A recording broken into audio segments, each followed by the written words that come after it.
Okay, the next thing that I want to talk about is transitive trust and how that relates to authentication.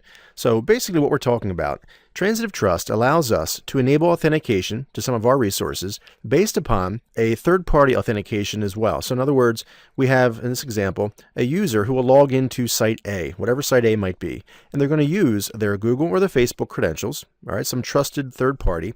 So as long as this user, let's say Bob in this example, right, good old Bob, as long as Bob trusts Facebook and site A, the site that he's logging into, also trusts Facebook, well, then we have this transitive relationship. So Bob will also, or rather site A will trust Bob based upon that intermediary third-party authentication.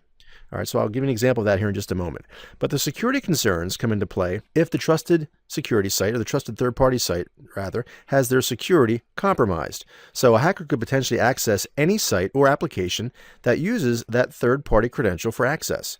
So from a security perspective, okay, within your own company, within your own environment, you need to understand what third-party trusts are allowed and evaluate those third parties as far as how secure are they, and what are the potential risks if that third party is compromised. All right, so if we look at it as an example here we have Facebook and we have Bob. Bob trusts Facebook, right? He has an account there and he allows that trust. Site A also trusts Facebook. Okay, it uses their APIs to allow authentication.